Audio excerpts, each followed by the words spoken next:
bulan menjabat, Menteri Keuangan Purbaya Yudi Sadewa langsung bikin geger. 200 triliun dana negara diguyur ke bank BUMN, tarif cukai rokok batal naik, hingga 200 konglomerat penunggak pajak diburu.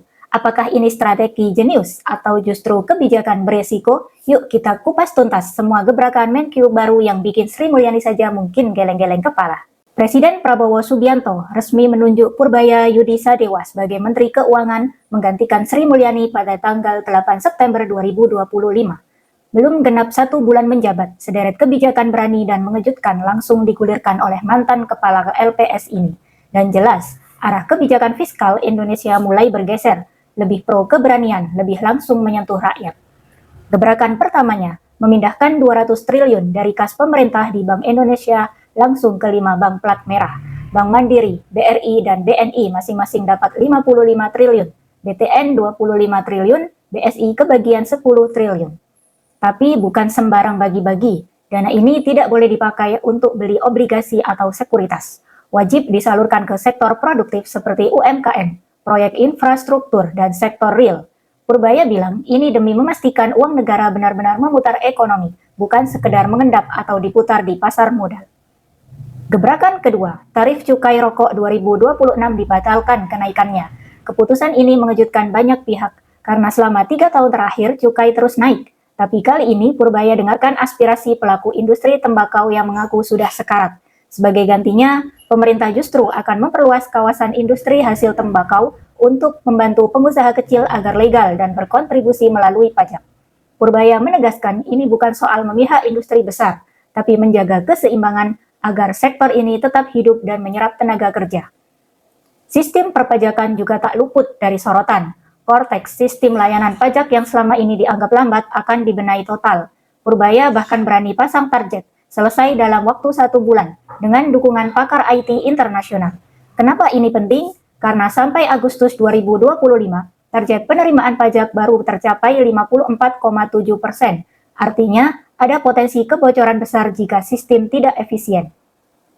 Langkah tegas lainnya, menarik anggaran kementerian atau lembaga yang tak efektif.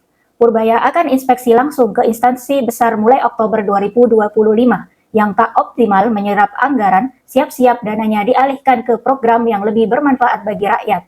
Uang negara tidak boleh menganggur, katanya. Ini yang paling bikin heboh, 200 wajib pajak besar senilai 60 triliun akan ditindak.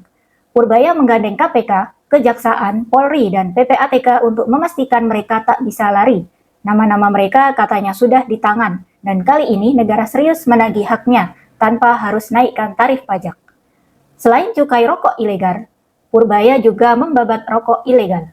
Di Surabaya, dia langsung memimpin pemusnahan 235 juta batang rokok ilegal. Pemerintah juga akan membina produsen di daerah rawan, seperti Kudus dan Parepare, agar masuk sistem formal dan taat pajak.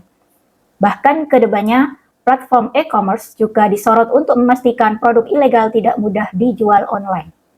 Dan terakhir, kabar gembira buat daerah, anggaran transfer daerah naik jadi 693 triliun. Tujuannya supaya Pemda gak harus terpaksa naikin pajak ke rakyat, seperti yang sempat terjadi dengan PBB di beberapa kota. Dengan dana ini, pembangunan bisa lanjut tanpa membebani masyarakat. 1 bulan, 7 gebrakan. Purbaya Yudi Sadewa tidak datang sebagai pelengkap kabinet, tapi sebagai motor perubahan fiskal. Apakah semua ini akan berhasil? Waktu yang akan membuktikan. Tapi satu hal jelas, sekarang kita punya Menkyu yang berani, cepat, dan langsung menyentuh masalah utama. Kalau kamu setuju dengan langkah-langkah ini, tulis pendapatmu di kolom komentar. Jangan lupa like video ini, subscribe channel kami, dan aktifkan lonceng notifikasi. Sampai jumpa di video selanjutnya. Tetap kritis, tetap cerdas, dan tetap peduli pada arah negeri ini.